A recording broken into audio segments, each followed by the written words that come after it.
টাইব্রেকারে পর্তুগালকে হারিয়ে সেমিফাইনালে ফ্রান্স। ইউরো থেকে রোনালদোর বিদায়। ম্যাচ টাইব্রেকারে গড়ানোর পর পর্তুগালের বড় ভরসা ছিলেন গোলকিপার ডিয়েগো কস্তা, যিনি আগের ম্যাচে স্লোভেনিয়ার বিপক্ষে টাইব্রেকারে 3টি সেভ করেছিলেন।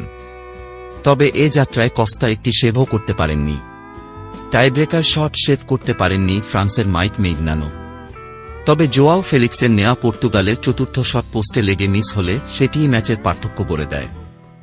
এর আগে ম্যাচের 1-2-0 মিনিট ছিল উত্থান পতনময়, অনেকটা দুই দলের শেষ 8-এ ওঠার পথের মতোই। গ্রুপ পর্বে মাত্র এক ম্যাচ জেতা ফ্রান্স শেষ 16-এ বেলজিয়ামকে হারিয়েছিল 1-0 গোলে। আর গ্রুপে জর্জিয়ার কাছে হারা পর্তুগালকে শেষ 16-এ স্লোভেনিয়ার বিপক্ষে জিততে অপেক্ষা করতে হয়েছে টাইব্রেকার পর্যন্ত। তবে আজকের কোয়ার্টার ফাইনালের প্রথমার্ধে বল দখলে পাশে এগিয়েছিল পর্তুগালই, যদিও গোলের সমূহ সম্ভাবনা তৈরি করা কোনো আক্রমণ করতে পারেননি রোনালদো, ব্রুনো ফার্নান্দেজ, বের্নার্দো সিলভারা। প্রথমার্ধে প্রতিপক্ষের জন্য হুমকি হয়ে উঠতে পারেননি কিলিয়ান এমবাপ্পে, রান্দাল কোলো মুয়ানি, আতোয়ান গ্রিজমানরাও। দুই গোলকিপারের বড় পরীক্ষাবিহীন এই 4-5 মিনিটের উল্লেখযোগ্য আক্রমণ বলতে 2-1 মিনিটে ফ্রান্সের থিও এর্নান্দেজের দূর থেকে নেওয়া শট, যা তেমন কোনো চ্যালেঞ্জে ফেলতে পারেনি কস্তাকে। এ সময়ে কোনো প্রভাব ফেলতে পারেননি রোনালদো বা এমবাপ্পেও। দ্বিতীয়ার্ধের শুরুটাও ছিল প্রথমার্ধের মতো। তবে ম্যাচের বয়স ঘণ্টার কাঁটায় পৌঁছানোর পর 3 মিনিটের মধ্যে দুটি দারুণ সুযোগ তৈরি করে পর্তুগাল। 6-2 মিনিটে জোয়াও কানসেলোর দারুণভাবে বাড়ানো বল ধরে ব্রুনো ফার্নান্দেজ পেনাল্টি বক্সে ঢুকে কোনাকুনি শট নেন। তবে একটু আগেভাগে নেওয়া শটটি ডান দিকে ঝাঁপিয়ে প্রতিহত করেন ফ্রান্স গোলকিপার মেইগনান।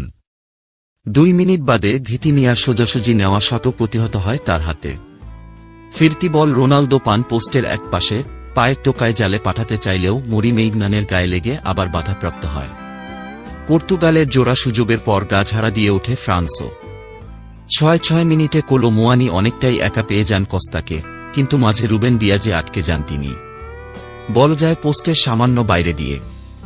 এর 5 মিনিট পর এদুয়ার্দো কামাভিঙ্গার সামনেও বাধা ছিল শুধু পর্তুগাল গোলকিপার, কিন্তু তাড়াহুড়ায় শট নিয়ে তিনিও বল পাঠান বাইরে দিয়ে। 10 মিনিটের মধ্যে দুই দলের 4টি সুযোগ নষ্টের মাধ্যমে খেলা বেশ জমে ওঠে। তবে কিছুক্ষণের মধ্যে আবারও ফিরে আসে আগে রক্ষণ সামালের মন্ত্র। 90 মিনিটের মধ্যে আর কোনো বড় সুযোগ তৈরি করতে পারেনি কেউই। অতিরিক্ত সময়ের খেলায় 3য় মিনিটেই ভালো সুযোগ আসে রোনালদোর সামনে। কাইসেদোর বাড়ানো বল 8 গজ দূরে পেয়ে প্রথম স্পর্শেই জালে পাঠানোর চেষ্টা করেন তিনি, আর তাতে বল উঁচু হয়ে চলে যায় পেছনের গ্যালারিতে। বাকি সময়ে দু দলের কেউই আর বড় সম্ভাবনা তৈরি করতে পারেননি। এর মধ্যে এমবাপ্পেকে অতিরিক্ত সময়ে দ্বিতীয় ভাগে বদলি করে ফেলেন ফ্রান্স কোচ।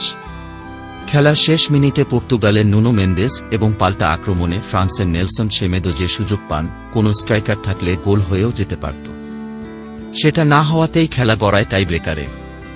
আগের ম্যাচে পর্তুগাল যেখান থেকে হাসিমুখে ফিরলেও এবার হেসেছে প্রতিপক্ষ ফ্রান্স, সেই সঙ্গে নিয়েছে প্রতিশোধও। 2-0-1-6 ইউরোর ফাইনালে অতিরিক্ত সময়ের গোলে এই পর্তুগালের কাছেই হেরেছিল ফরাসিরা।